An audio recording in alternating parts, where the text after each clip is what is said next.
Have you ever wanted to come to Israel? You might not know this, but Israel in Five was created by Meir Panim, an organization that for decades has been supporting Holocaust survivors in Israel, supporting soldiers all over this country, as well as individuals and families living beneath the poverty level. And now they are offering a raffle in honor of the upcoming holiday of Purim. The winner of this raffle will get a free trip to Israel. You'll get to explore the historical and spiritual roots of this land. You will visit communities in the south that were devastated and affected greatly on October 7th. You'll meet with soldiers. You'll visit Meir Panim centers all over this country. And my favorite part, I must say, you'll get a free tour with me, which I'm really, really excited about. So go to Israel5.org/raffle, buy raffle tickets. All the money goes to supporting Meir Panim's essential services and activities and programs here in this land. There's a clickable link in the description, and I hope to see you here. Fun fact about Israel, over 50% of Israel's landmass is a desert. Shalom, my friends. This is the Kiva Gersh with Israel in 5, where we give you everything Israel in 5 minutes. Please like and subscribe. And if you have any questions or want to keep the conversation going, please do so below in the comments. Over half of Israel's landmass is a desert, 60% in fact. It's known as the Negev Desert. Negev is a word in Hebrew that we use for desert. And less than 10% of the entire population lives in the Negev Desert. Less than 10% lives in over 60% or over 50%, around 60% of the landmass of Israel. How did that come to be? Well, I think the deeper question is here, why does Israel want so much desert? Let's go back into the story. Let's go to the early 1940s to understand this.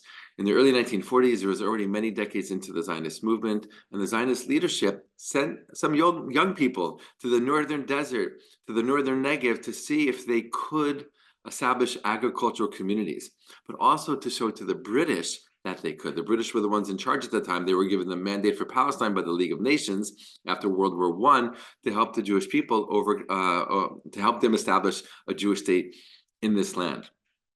And specifically the leader of the Zionist movement, who would become the first prime minister of the state of Israel, David Ben-Gurion, loved the desert. He had such a passion for the desert, such a deep connection, and he understood that the newly formed Jewish state had to have the desert inside of it. When the UN sent a special committee in 1947 to investigate what was going on, there was a lot of chaos, there was tension between the Jews, the Arabs, and the British. They saw these communities, they visited these communities in the northern desert, these Jewish communities, and they saw that they were successful, that they were able to grow food, that they were harvesting floodwater, that they made it work, that they made it bloom.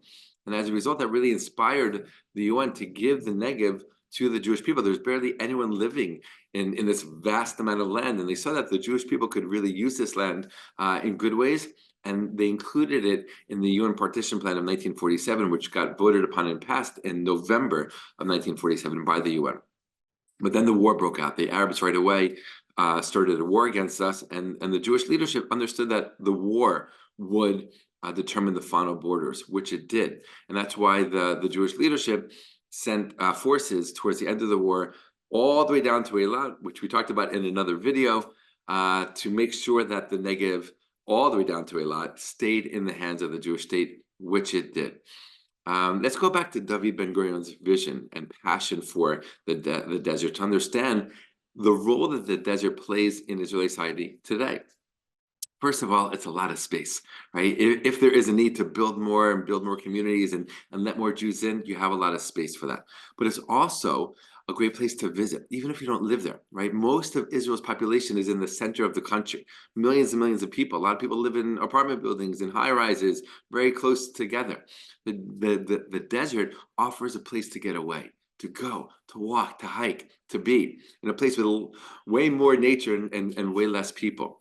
Right, so just on a spiritual kind of level, it's really good for the nation. And Israelis love going to the desert, though most of them choose not to live there. They love visiting the desert for that reason, for the hikes, for the beauty, and for the getaway. It also is very, very important militarily. A lot of military training happens in the desert, specifically with tanks. They need a lot of open space to be able to practice, fighting and shooting a tank. And that offers a great opportunity to the IDF as well.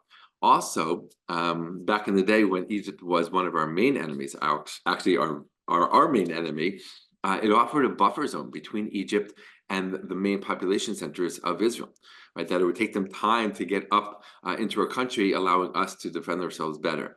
We don't have that problem anymore with Egypt because we made a peace deal with them many decades ago. But that was an important thing in the beginning years and even decades of the state. So the Negev really, the desert really had so many benefits that David Ben-Gurion saw already in the early years, even before the creation of the state. And I'll just share one last thing, which I think is the most poetic of them all.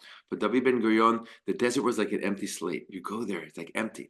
There doesn't seem to be much happening there, right? It's silent.